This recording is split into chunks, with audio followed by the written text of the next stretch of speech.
We are 4 days away from the start of, you know what, I'm just going to say from the start of NFL free agency. I don't want to say legal tampering every time. You know what it is. I know what it is. It is the start of NFL free agency, Corey, and I believe we've got another list or perhaps a hodgepodge of players that you have broken down. Yeah, absolutely, man. This is when we were checking out, other positions that we might be able to see. We wanted to. A lot of people have been talking safety. Caleb Downs, obviously, the draft person we like. I think there's a little more. Again, the information we got from medical over the weekend from the combine. Right. I want to, because you said that was one, and that was a Chicago Bears doctor. Yeah. I want to get information from my guys before I make any decisions there. And at 1 o'clock today, Alec, I will kind of dive a little bit back into that because I got a mock draft that has 3 players that we have to make decisions on. So it's a lot of fun. But this list from Cowboys Wire, and it is our friend KD Drummond. Dude does some fantastic work every time. He puts up some really good stuff. Go ahead. You know what's crazy about that? I think I've mentioned this before. My sister-in-law's name is Katie Drummond, and so she's randomly texted me and be like, I had people say that you mentioned me on the radio today. And I'm like, I did not. And so I was like, oh, yeah, this is probably what it is. So now, Katie, I did mention you. There you go. Good job, buddy. Good job. All right, so the list goes like this. Nick Cross. Nick Cross is he was with the Colts. He is at 24 years old and expected average of $8.9 million. All right, Kevin, here's what we need to kind of figure out together. We need to figure out our budget. Okay.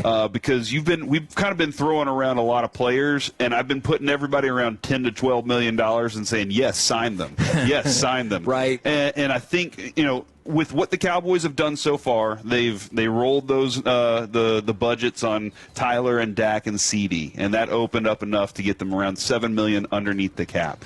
You say there's still room to work under that cap, and how much can you get me again? Where do you think you can get me based on where we are, and we're giving George Pickens a long-term deal? So I think now I can still get you free and clear about $58 million now that I know that they seem pretty intent on keeping Terrence Steele. Okay. The original $70 million deal was off of the idea that you were not going to keep Terrence Steele, but that does appear to be their focus. So I'm going to say $58 million, and that's if you get the long-term deal done with George Pickens. But you also have other opportunities if, like, say, you extend Quinnen Williams, and this is without Kenny Clark, so they would have to redo that deal too. And with Kenny Clark, you say that would open up some more money? To both of those would open up a little bit more money? I mean, Kenny Clark right there, if you can redo that, you can open, depending, probably up to, I would say, $11 to $13 million, depending on what the structure of that contract looks like. Because whenever people are like, look at a salary cap hit, he has no guaranteed money. Mm-hmm. So, like, his salary cap hit, realistically, if you want it to be, is zero. So we have $58 million. Let's go with that budget right now. We have about $58 million that we're going to open up with, Alec, and that provides us with 4, $10 to $16 million players. Sure. Somewhere in that range. We can kind of work within that budget. And I know people are going to bring up the draft picks. Don't worry. There's a couple of other things I could carve out. Yeah, you need $14 million to be able to have a training camp. Okay, no to that. Stephen told us. No. All right, so about 4, $10 to $16 million players. And I think the safety world puts us in, okay, we can go ahead and check off one there, and that gives us the $10 million for that player, maybe a little bit less, okay? Okay. Nick Cross at $8.9 million, PFF grade 59.8. All right, so that's where we sit with his. He's not my favorite. That feels low. Yeah, it is. It is pretty low. Reed Blankenship is a name that a lot of people have asked about, especially with Christian Parker, and yeah.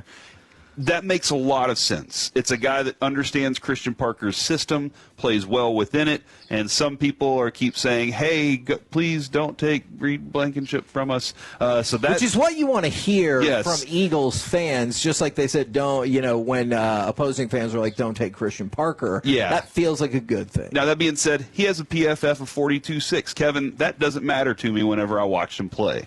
Okay. I watch him play, and that grade doesn't feel right to me because he's the kind of player that fits what you're asking of him. Not necessarily. I don't know exactly. This is where the teams get really mad at fake scouts, and I say fake scouts. I'm a fake scout, I guess, because I've never truly been a scout. I'm just watching what I'm watching. But they're like, why are you grading it when you have no clue what his responsibility is? And whenever I watch Blankenship, there were a lot of good things I liked about him, but I still think that if you get him at $7 million, that's his annual average right there. Okay. If you get him at $7 million, I don't think that I'm getting the best player, and I feel like I could have used about $3 million more to get another better player. And by the way, I just want to point this out, and this is, I feel like, particularly relevant. Even if the average value, like if people are saying the average value of his contract will be $7 million, like far more often than not, that is not going to be the salary cap hit that you take in that first year, especially the longer the deal is. You look, we talked about it. Javonte Williams is a great example. So you do a 3-year, $21 million deal, and you would give, and how would that function? Let's just use that. Let's be honest. I think that cap hit could be $3.5 million this year. Yes, and if you think that's crazy, consider this: Javonte is 3 for 24, so that's $8 million a year. You know what his cap hit is this year? $3.9 million. And it's almost 4. Yeah, that's true. And if you're wondering how the Cowboys do it, most NFL teams have gotten a lot into this. Is they create those magical void years, which aren't real, but they just exist for you to spread out the money across more than that. And I know what you're thinking. You're like, well, what the hell happens when you get to the void year and that player's not here and you're still not paying for him? Well, that's what happened with the DAC conversion. Yeah, we'll worry about that later down the road. Yeah, in 2028. Now, this is because, and again, Cowboys fans that might be upset about the Cowboys and the history of and the things that they've done. This is us doing our best job to try and say we're going for it this year and maybe next year too. All right, we're trying to push the chips really in. We're trying to take the Kevin's figured out the monies. He's figured out the financial situation for it, and he has said we're going after this. So we're trying to find the players for him. Jalen Hawkins from New England, 28 years old, 74.9 PFF grade, $9.7 million annual average that you're working with there. So this is a dude that I could definitely see playing in this system. He fits very well, has the speed that I like at the position. This is a guy that I'm perfectly okay with. Darius Washington, Kevin, 27 years old, got an 80.9. Okay, so expected annual average is $2.9 million. Can I play some devil's advocate here? Can we be hyped up about the positive PFF grade if you're telling me don't worry about the low grade on Blankenship? Alec, I don't know if you've gotten a chance to watch him. He is not my favorite in this bunch, nor is he on I guess he could be 9th on my list. Okay. Alec, your thoughts on Darius Washington?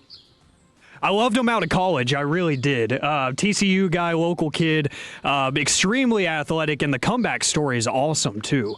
But when I watch him, he's like a heat-seeking missile. He's really fun. He's very aggressive.